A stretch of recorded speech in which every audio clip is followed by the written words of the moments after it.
Schubert, Viyana şəhərinin ətrafında Franz Theodor Schubertin və Elizabeth Schubertin ailəsində anadan olub. Franz Theodor Schubert Lichtental kilsə məktəbində müəllim və həvəskar musiqiçi idi. O, Moraviyalı fermerlər ailəsində yaşayırdı. Elizabeth çilingər qızı idi.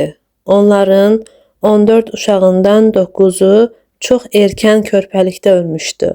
Sağ qalanlardan ikisi Frans və Ferdinand musiqini öz peşələrinə çevirdilər. Frans musiqi istedadını çox erkən yaşlarında göstərdi. İlk müəllimləri ailə üzvləri idi. Atası ona viola çalmağı, böyük qardaşı Ignaz ona pianoda ifa etməyi öyrətmişdi. 6 yaşından atasının işlədiyi Lichtendaldakı kilsə məktəbində oxuyub. 7 yaşından Lichtental kilsəsinin bandmeisterindən arqan dərsləri və kilsənin xormeisteri Holzerdən oxuma dərsləri almışdı.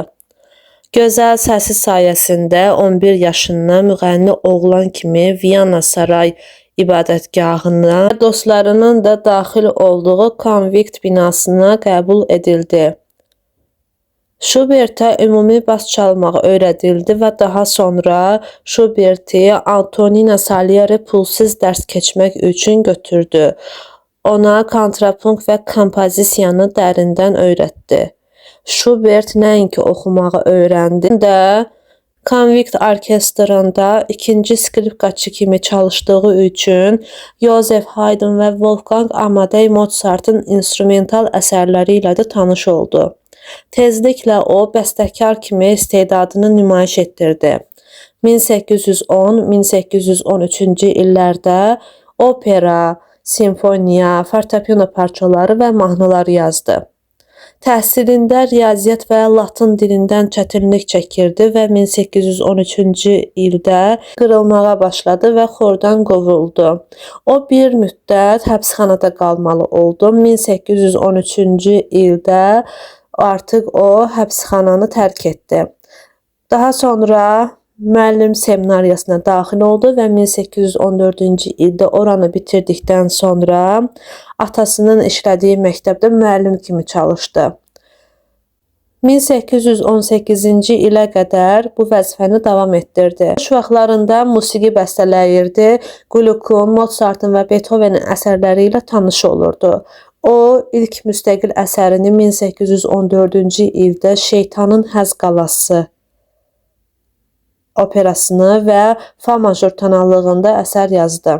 1814-cü ildə Schubert yerli ipək istehsalçısının qızı olan gənc soprano Teresa Grobla tanış oldu və onun səsi üçün bir neçə liturgik əsər yazdı.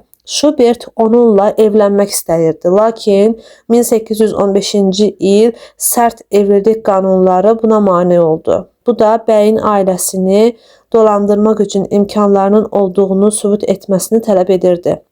1816-cı ilin noyabrında Ljublyanada işə düzələ bilməyən Schubert şeirlər toplusunu Tereza'nın qardaşı Henrichə göndərir. 1816-cı ildə Schubertin həyatında mühüm dəyişikliklər baş verdi.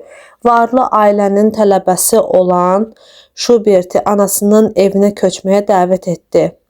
Təklif Ljublyanada işə qəbul edilmədiyi və atasının məktəbində işləməmək qərarına gəldiyi bir vaxtda gəlmişdi. İlin sonunda o, Schubertin evinə qonaq oldu. Musiqi dərsləri verməklə gəlirini artırmağa çalışsa da, tez vaz keçərək özünü bəstəkarlığa həsr edib. Da aid əsərlərin əksəriyyəti nəşr olunmayıb, lakin əlyazmaları və nüsxələri dostlar və pərəstişkarları arasında yayılıb.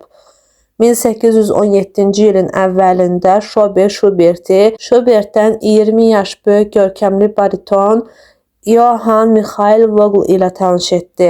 O, həmçinin Schubertin musiqisinin təbliğində mühüm rol oynayan Joseph Hüttenberger ilə tanış etdi.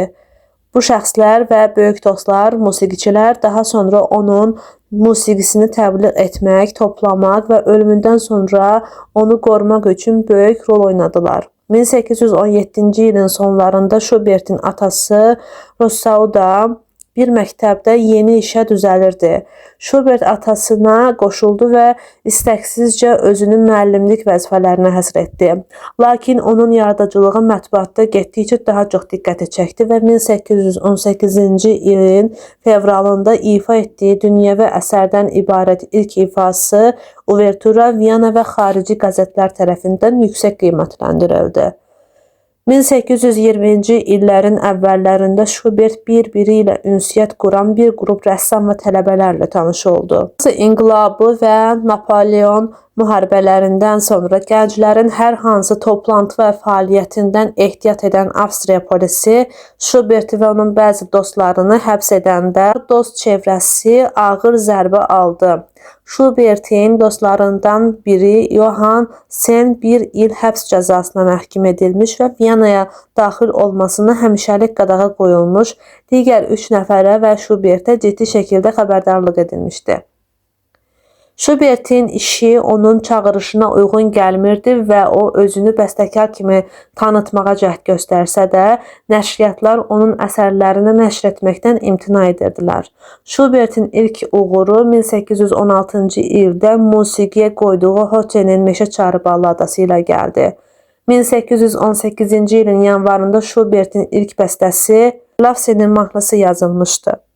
1818-ci ilin əvvəlində Schubert məktəbdəki işini tərk etdi və həmin ilin iyulunda o qraf Johann Estergazinin yay iqamətgahına köçdü və burada qızlarına musiqi öyrətməyə başladı. Noyabrın ortalarında o Viyanaya qayıtdı. 1824-cü ildə Estergazi ikinci dəfə baş çəkdi. 1820-ci illərdə Schubert səhhətində problemlər yaşamağa başladı. 1822-ci ilin dekabrında xəstələndi, lakin 1823-cü ilin payızında xəstəxanada qaldıqdan sonra səhhəti yaxşılaşdı. 1819 və 1820-ci illərin əsərləri yetkinlik və üslubunun inkişafında əhəmiyyətli irəliləyişlər göstərdiyi dövr idi. 1820-ci illərdə onun 2 əsəri böyük əhəmiyyət kəsb etmişdi. Onun əsas musiqi əsərləri evində kvartet məclislərində ifa olunurdu. O daha geniş auditoriyaya müraciət edərək getdikcə daha görkəmli mövqe tutmağa başladı. Nəşriyyatçılar ona əhəmiyyət vermirdilər, yalnız Anton Diabelli onun bəzi əsərlərini çapına könülsüz razılıq verirdi. Ümumilikdə onun 17 səhnə əsəri hazırlandı. Bunlar hamısı uğursuz oldu və tez bir zamanda unuduldu. Teatrla, daha sonra isə rəsmi vəzifələr ilə məşğul olsa da, Schubert həmin illərdə hələ də çoxlu sayda əsərlər yazmağa vaxt tapırdı.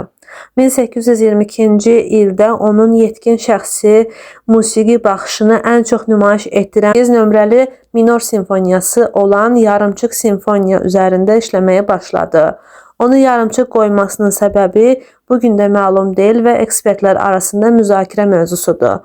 1823-cü ildə Schubert Feyerabras ilə birlikdə Alman şairi Wilhelm Müllerin poeması əsasında ilk mahnı silsiləsi olan Gözəl Dəyirmançı qızı yazdı. 1827-ci ildə Qrasa qısa səfəri istisna olmaqla 1826-28-ci illərdə Viyanada yaşamışdı. 1827-ci ildə o Qış Yolu mahnı silsiləsini yazıb bitirmişdi. 1826-cı ildə müraciət etdiyi İmperator Saray ibadətgahında vitse-kapelmeyster vəzifəsi ona deyil, Josef Wegel'a keçdi. 6 mart 1828-ci ildə böyük uğur qazanan yeganə ictimai konsertini verdi və ona 800 gulden qazandırdı. Bu arada onun çoxsaylı mahnıları və fortepiano əsərləri çap olundu.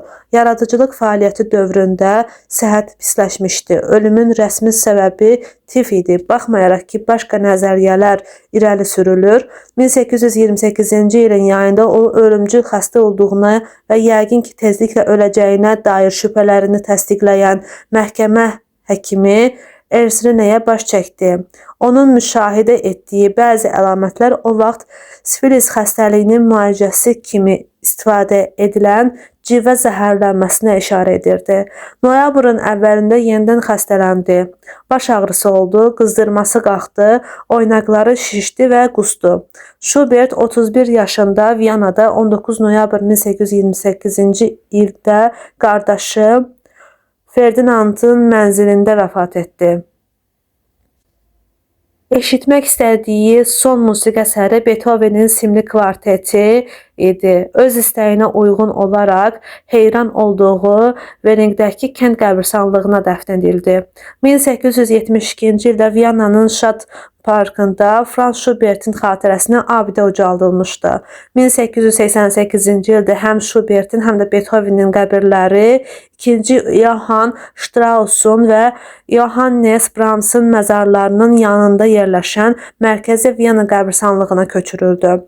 Məzarlıq 1925-ci ildə Schubert Parkı adlanan parka çevrildi və onun keçmiş məzarı büstü ilə qeyd olundu.